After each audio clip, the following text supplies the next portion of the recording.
Dari kompresor itu biasanya didorong ke yang namanya expansion valve. Expansion valve itu ada banyak macam, CFC, klorofluorokarbon. Itu bisa menjadi bentuknya R12, R22, hidrokarbon, itu bisa semua. Dan kenapa kok chemical itu sudah tidak dipakai lagi freon-freonnya? Satu, R134A itu yang common atau yang biasa kita pakai di sini. Mobil lama pun bisa kita pakein juga ke yang penting. Untuk freon-freon yang baru nih, R1234YF, itu kalau Anda tahu 1 kilo itu bisa sampai 5,5 juta, itu modal saya di Singapura. Harus diimpor dulu ke Indonesia, jadi itu gasnya hanya karbon monoksida. Jadi kan lucu kan gitu. Jadi ketika dia rilis di atmosfer, dia tidak akan berpengaruh sama sekali ke lingkungan. Tetapi setahu gue tuh dulu tuh gue cuma belajar waktu itu di Taiwan dikasih tahu, which is yang ngasih tahu gue juga orang BMW gitu kan, dimana BMW doang yang bikin waktu itu di Jerman gitu loh. Jadi kemungkinan proyek itu di-scrap karena terlalu tinggi tekanannya. Ketika lu nabrak dia meledak memang karena cari bengkel mobil yang tepat, ayo ke dokter mobil aja. Jujur, cepat dan juga lengkap, ayo ke dokter mobil aja. Kualitas yang terbaik, harga juga bersahabat. Percayalah, di dokter mobil pasti beres. Hai Lovers, nah saya udah jarang nih memberitakan teori-teori AC lagi. Nah ini teori AC pertama mungkinnya di tahun ini. Nah perbedaan sistem AC mobil lama dengan mobil baru. Mobil baru itu kita ngomong yang menggunakan R134A. Mobil lama itu kita ngomong yang dari tahun 1980 ke atas ya gitu atau ke bawah. Sebenarnya jujur ngomong teori AC itu sama. Mau yang lama, mau yang baru. Yang paling baru hari ini keluar pun sama gitu loh teorinya. Lu tetap punya yang namanya kompresor, di mana kompresor itu fungsinya mengkompres, namanya juga kompresor. Mengkompres supaya ada tekanan dan didorong. Setelah kompresor biasanya didorong ke filter dryer dan kemudian dimasukkan ke kondensor. Kondensor itu fungsinya mengkondensasi. Jadi si tekanan tinggi ini, si tekanan ini dikondensasi gitu kan. Nah setelah dikondensasi itu baru biasa dimasukin balik lagi ke kompresor. Nah dari kompresor itu biasanya didorong ke yang namanya expansion valve. Expansion valve itu ada banyak macam. Yang dulu namanya ada ekspansi cacing lah, bla bla bla. Ini itulah sampai sekarang yang baru tuh expansion valve-nya cuma segede gini nih. Nah, itu bentuk beda-beda, fungsi sama. Yang namanya mengekspansi. Jadi dari padat, maksudnya dari dia bentuk freonnya itu liquid, cair gitu kan, diekspansikan supaya dia mengembun. Nah, ketika mengembun itu diembunkan di evaporator. Maksudnya mengembun itu dievaporasikan. Jadi cairan itu dievaporasikan di evaporator supaya evaporator itu bisa dingin. Baru evaporator itu didorong pakai angin supaya dinginnya itu kedorong nih masuk ke dalam kabin. Nah, udah gitu freonnya balik lagi tuh, ke depan lagi tuh ke yang namanya filter dryer dan masuk ke kondensor dan masuk lagi ke kompresor.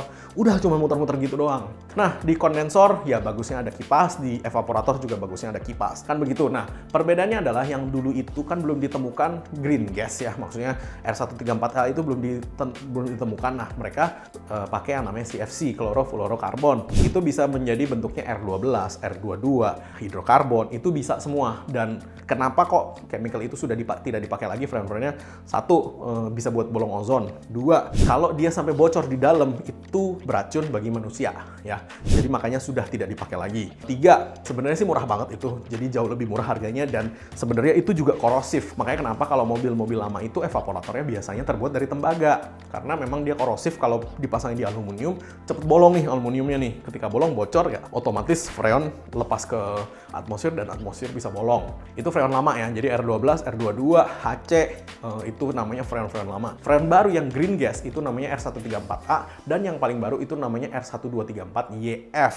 Nah, itu ada lagi yang terbaru yang CO doang nih, itu juga ada gitu. Cuman itu kayaknya eksperimental dan gagal gitu loh waktu itu karena butuh tekanan yang tinggi banget untuk menghasilkan dingin yang sama. Jadi gagal lah gitu loh ibaratnya. Nah, R134A itu yang common atau yang biasa kita pakai di sini. Mobil lama pun bisa kita pakein juga ke yang penting oli kompresornya kita ganti dulu nih gitu loh dengan yang bagus, dengan yang cocok sama freonnya gitu kan.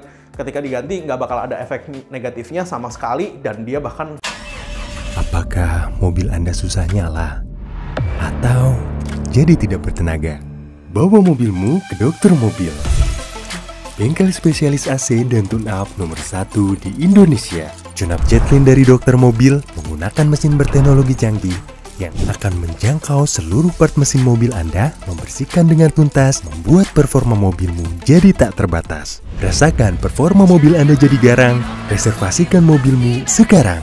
lebih awet gitu kan. Yang penting oli kompresornya sih itu harus pas dan spesifikasinya dan yang bagus. Jadi Freon itu lu bisa pindahin lagi ke yang lama. Nah, untuk Freon-Freon yang baru nih R1234YF itu kalau Anda tahu 1 kilo itu bisa sampai 5,5 juta itu modal saya di Singapura. Harus diimpor dulu ke Indonesia. Jadi 1 kali lu isi Freon dari kosong bisa jadi sekitar 8 juta karena satu mobil 1 kilo gitu kan. Biasanya customer saya tidak mau untuk spend too much ya on the Freon gitu kan. Biasanya sih mereka konversi ke R134A juga, which is nggak ada masalah. Balik lagi, yang penting oli kompresornya kita ganti, kita isi R134A, sampai sekarang no problem mobilnya. Karena ini udah gua lakukan maybe 3-4 tahun lalu ya gitu loh. Dan yang saya belum dapat memang itu adalah yang CO. Karena kenapa? Sistem CO jauh berbeda. Kompresinya jauh lebih tinggi, di mana itu gasnya hanya karbon monoksida. Jadi kan lucu kan gitu. Jadi ketika dia rilis di atmosfer, dia tidak akan berpengaruh sama sekali ke lingkungan. Tetapi mobil-mobil yang pakai gas CO ini hampir tidak ada di Indonesia. Setahu gue sih nggak ada ya, kecuali lu impor sendiri, gue nggak tahu ya. Setahu gue sih nggak ada yang masuk, karena kalau ada gue pasti tahu, karena ujung-ujungnya kalau AC terlalu susah biasanya lebarnya ke kita gitu loh. Dan CO itu nggak pernah ada. Setahu gue tuh dulu tuh gue cuma belajar waktu itu di Taiwan, dikasih tahu, which is yang ngasih tahu gue juga orang BMW gitu kan, dimana BMW doang yang bikin waktu itu di Jerman gitu loh. Jadi kemungkinan project itu di scrap karena terlalu tinggi tekanannya. Ketika lu nabrak, dia meledak memang. Karena tekanannya tinggi banget, lebih tinggi dari tekanan ban dan lebih tinggi dari kompresi engine gitu. Jadi sangat-sangat berbahaya gitu loh malah jadinya. Dan setahu gue itu project di scrap. Nah, untuk maintenance AC lama baru sama ya semuanya. Dengan cara kerja sama, spare partnya juga. Namanya sama, bentuknya pasti beda ya kan. Cuman nama spare partnya sama karena fungsinya sama gitu loh. Jadi jangan mau dibohongin ya gitu loh. Jadi semuanya itu konsep AC dari dulu sampai sekarang belum ada yang berubah gitu loh. Isinya berubah, yes, chemicalnya berubah, yes, betul. Tapi konsepnya tetap sama, karena di mobil itu lu tetap butuh Freon dan tetap butuh oli kompresor, gitu aja. Oke, mungkin sekian dulu penjelasan dari saya, Motor Mobil. Jangan lupa subscribe, like, dan komen di YouTube kami. Thanks.